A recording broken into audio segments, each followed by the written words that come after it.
मुंबई में आयोजित CMAI fab show 2025 में शामिल हुए सीएम विष्णुदेव साय। CMAI के साथ हुआ MOU, देश का नया टेक्सटाइल हब बनेगा छत्तीसगढ़। सीएम साय बोले, छत्तीसगढ़ ने वस्त्र उद्योग क्षेत्र में निवेश के नए द्वार खोले।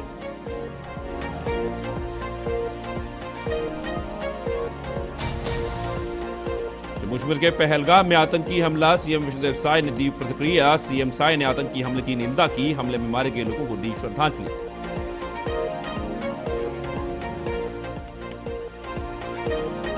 भाजपा प्रदेश मीडिया प्रभारी अमित चिमनानी ने की सुप्रिया के बयान की निंदा, बोले ऐसा बयान किसी भी स्थिति में माफी का पात्र नहीं हो सकता।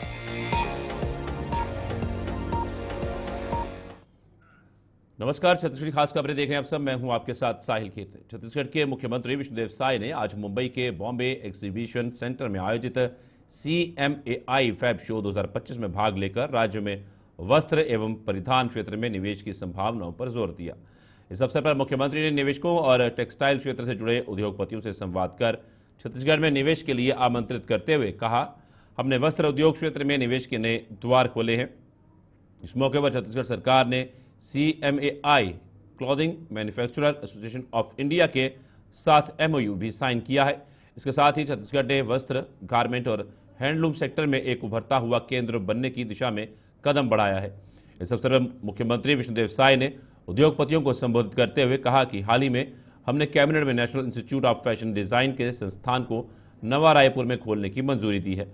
271 करोड़ रुपए की लागत से तैयार होने वाले इस संस्थान से छत्तीसगढ़ में टेक्सटाइल उद्योग को बढ़ावा मिलेगा। उन्होंने कहा कि छत्तीसगढ़ में चांपा की कोसा साड़ियां अपने शिल्प में बेमिसाल हैं। CMAI से MOU और निफ्ट की स्थापना से चांपा के कोसा जैसे वस्त्रों की ब्रांडिंग प्रमोशन में बड़ी मदद मिलेगी।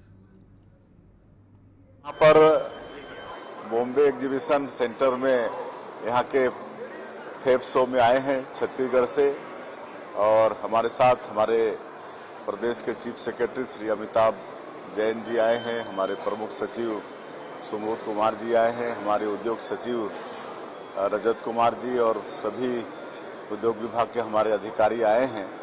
और यहाँ पर CMAI का एक कार्यक्रम था,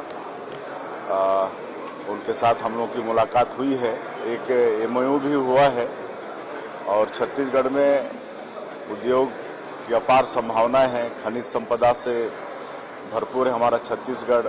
वहाँ बिजली सरप्लस है, पानी है, लेकिन हम चाहते हैं कि वहाँ पर टेक्सटाइल के क्षेत्र में भी विकास हो, ताकि हमारे वहाँ के जो हमारे बेटा बेटी हैं उनको अधिक से अधिक लोगों को रोजगार मिले।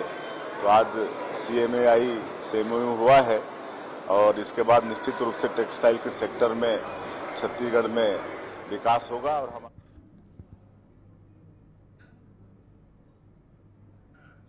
मुख्यमंत्री विष्णुदेव साय ने हाल ही में जानकारी दी है कि वे आगामी 2 दिवसीय मुंबई प्रवास के दौरान महत्वपूर्ण गतिविधियों में भाग लेने की योजना बना रहे हैं।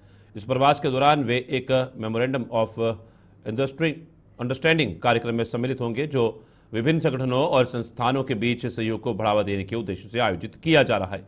इसके अलावा मुख्यमंत्री साय स्टील समिट में भी भाग लेंगे, जो कि इस क्षेत्र की नवीनतम प्रवृत्तियों, प्रौद्योगिकियों और संभावनाओं पर चर्चा करने के लिए महत्वपूर्ण एकत्रीकरण है। इस प्रकार उनका यह प्रवास आर्थिक और औद्योगिक विकास के लिए एक महत्वपूर्ण अवसर साबित होगा। 2 दिन का मुंबई प्रवास है। आज cloth manufacturing association of India वालों के साथ कार्यक्रम है, उनके साथ MOU भी है और उनके साथ जो न्यू इंडस्ट्रियल पॉलिसी में हम लोग सहूलियत दे रहे हैं उसके विषय में बात होगी और MOU भी होगा। तो टेक्सटाइल के यहाँ पर उद्योग लगेंगे तो बहुत सारे हमारे लोगों को उसमें रोजगार मिलेंगे।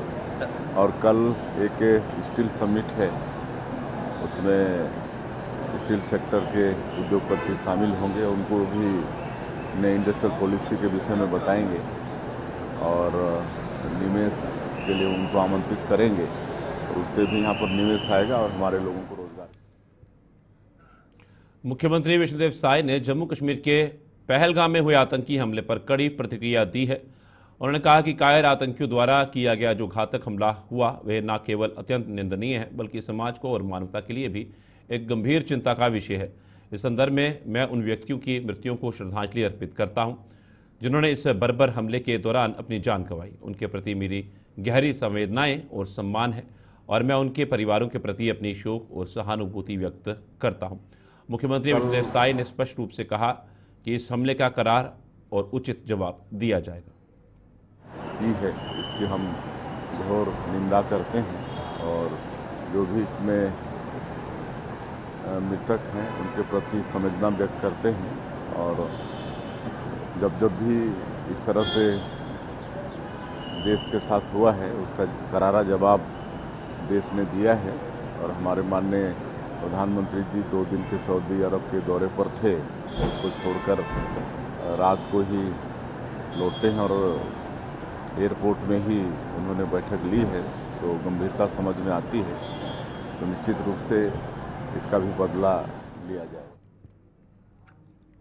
जम्मू कश्मीर के पहलगाम में आतंकी हमले में रायपुर निवासी दिनेश मिरानिया ने के दुखद निधन पर सीएम विष्णुदेव साय ने अपनी गहरी संवेदना एवं शोक व्यक्त करते हुए कहा कि इस कठिन समय में हमारी सरकार उनके परिवार के सभी सदस्यों के साथ खड़ी है। ये एक अत्यंत दुखद घटना है और हम उन सभी को इस अपूरणीय क्षति के लिए सांत्वना देते हैं जिन्होंने दिनेश मिरानिया को अपनी जिंदगी में पाया। उनकी यादें और उनके द्वारा किए गए कार्य सदैव हमारे साथ रहेंगे और हम इस संकट की घड़ी में उनके परिवार को हर प्रकार का समर्थन प्रदान करने के लिए तत्पर हैं। हाँ, रायपुर के कारोबारी की भी डेथ हुई है, दिनेश मिरानी नाम है, उनके प्रति भी संवेदना है और हम लोग बराबर संपर्क में हैं। उनका जो भी सहयोग होगा परिवार उनके साथ में है और जो भी होगा शासन से सहयोग हम लोग कर रहे हैं। हाँ, रायपुर के कारोबारी। भाजपा प्रदेश मीडिया प्रभारी अमित चिमनानी ने कांग्रेस नेत्री सुप्रिया श्रीनेत द्वारा पत्रकारों के बारे में दिए गए विवादास्पद बयान की कड़ी निंदा करते हुए सबको स्पष्ट किया है कि ऐसा बयान किसी भी स्थिति में माफी का पात्र नहीं हो सकता। उन्होंने ये भी कहा कि सुप्रिया का यह बयान न केवल अस्वीकार्य है बल्कि ये कांग्रेस पार्टी की पत्रकारों के प्रति गहरी घृणा और नफरत की भावना का एक स्पष्ट प्रमाण भी है। इस प्रकार के विचार और बयान लोकतंत्र के लिए अत्यंत चिंताजनक हैं क्योंकि पत्रकारिता स्वतंत्रता के सिद्धांतों को कमजोर करते हैं और एक स्वस्थ संवाद के लिए बाधा उत्पन्न करते हैं। राष्ट्रीय सोशल मीडिया प्रभारी सुप्रिया श्रीनेत जी का पत्रकारों के लिए दिया गया बयान दुर्भाग्यपूर्ण है, जितनी निंदा की जाए कम है। उन्होंने कहा है कि पत्रकार बंधुओं की सैलरी उन इश्तिहारों से आती है जो उनकी आवाज दबाने के लिए दिए जाते हैं, यानी कि उनकी मेहनत की कमाई को पाप की कमाई बताने का प्रयास कांग्रेस ने किया है। सुप्रिया जी ऐसे कई पत्रकार हैं जो रात को 2-3 बजे तक काम करते हैं, फिर घर जाते हैं, खबरों के लिए जूझते हैं। आज भी 44 डिग्री के तापमान में वो आपकी प्रेस वार्ता को कवर करने आए थे। कई महिला पत्रकार हैं जो रात रात भर काम कर रही हैं। इस प्रोफेशन में कई चुनौतियां हैं, उसका सामना करने के बाद भी इस प्रोफेशन में बनी हुई हैं। उनके संघर्ष को सलाम करने की बजाय आपने उन्हें गाली देने का प्रयास किया है। आपका यह बयान कांग्रेस की पत्रकारों के प्रति घृणा और नफरत का एक बड़ा प्रमाण है। यह बयान माफी के लायक। छत्तीसगढ़ के राजभवन में राज्यपाल रमन डेका के छत्तीसगढ़ निजी विश्वविद्यालय विनियामक आयोग के नवनियुक्त अध्यक्ष प्रोफेसर विजय कुमार गोयल ने एक औपचारिक और सौजन्य भेंट की।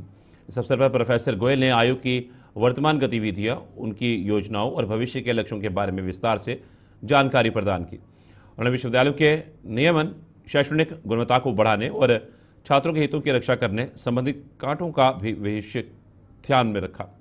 यह बैठक विशेष रूप से महत्वपूर्ण थी क्योंकि इसमें उच्च शिक्षा के क्षेत्र में समर्पित प्रयासों को दिशा देने का एक अवसर प्राप्त हुआ। राज्य शासन द्वारा धमतरी पुलिस अधीक्षक का कार्यभार सूरज सिंह परिहार को सौंपते हुए आचार्य ने वार्षणे को पुलिस अधीक्षक जिला सारगढ़ बिलाईगढ़ के पद स्थापित करने का आदेश जारी किया था।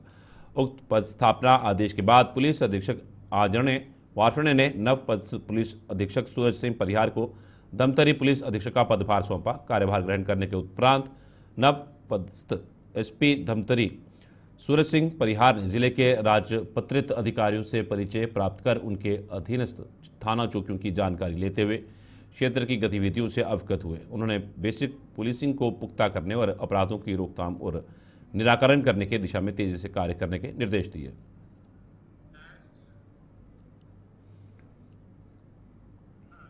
राष्ट्रीय सेवा योजना इकाई गुरुकुल महिला महाविद्यालय रायपुर द्वारा महिला एवं बाल विकास विभाग छत्तीसगढ़ के सहयोग से बाल विवाह मुक्त छत्तीसगढ़ अभियान के अंतर्गत एक जागरूकता कार्यक्रम का आयोजन किया गया। इस कार्यक्रम का उद्देश्य बाल विवाह प्रतिषेध अधिनियम 2006 के तहत छात्राओं एवं आमजन को इस सामाजिक कुरीति के दुष्प्रभावों से अवगत कराना था। कार्यक्रम में मुख्य अतिथि के रूप में शैल ठाकुर, जिला कार्यक्रम अधिकारी, महिला एवं बाल विकास विभाग रायपुर ने बाल विवाह की वर्तमान स्थिति, रोकथाम के उपाय और सरकार की सक्रिय भूमिका पर प्रकाश डाला।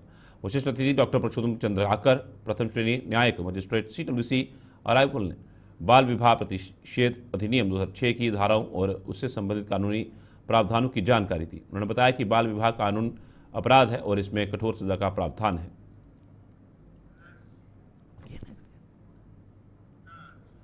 राजभवन में छत्तीसगढ़ सर्व आदिवासी समाज के प्रदेश अध्यक्ष युवा प्रभाग सुभाष सिंह परते ने राज्यपाल रमेन डेका से एक सौजन्य भेंट की।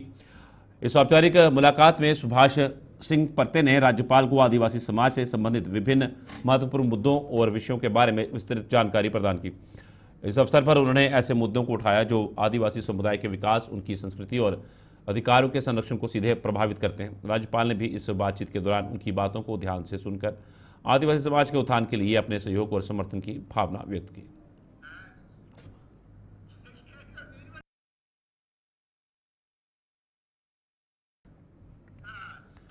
राज्यपाल रमेन डेका ने राजभवन में इंदिरा कला संगीत विश्वविद्यालय खैरागढ़ की नवनियुक्त कुलपति डॉक्टर लवली शर्मा के साथ एक सौजन्य भेंट का आयोजन किया।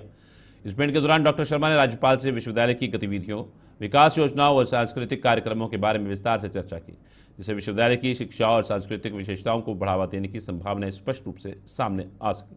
इस बैठक से न केवल दोनों व्यक्तियों के बीच संवाद को प्रगाढ़ बनाने का अवसर मिला, बल्कि ये विश्वविद्यालय के भविष्य के लिए सकारात्मक दृष्टिकोण उत्पन्न करने का भी एक महत्वपूर्ण कदम है। नवपदस्थ पुलिस महानिरीक्षक राजनांदगांव रेंज अभिषेक शांडलिया ने पदभार ग्रहण किया। पुलिस अधीक्षक व राजपत्रित अधिकारियों से जिले के संबंध में सामान्य चर्चा कर कानून व्यवस्था एवं अपराधों के संबंध में जानकारी ली गई। राजनांदगांव रेंज में सेवा करने का मौका मिला है। मैं सभी से अपील करता हूं कि पुलिस को सहयोग देंगे और हम लोग अपनी क्षमता अनुसार परफॉर्म करेंगे। छत्तीसगढ़ी खास खबर में फिलहाल इतना ही। दीजिए इजाजत। नमस्कार।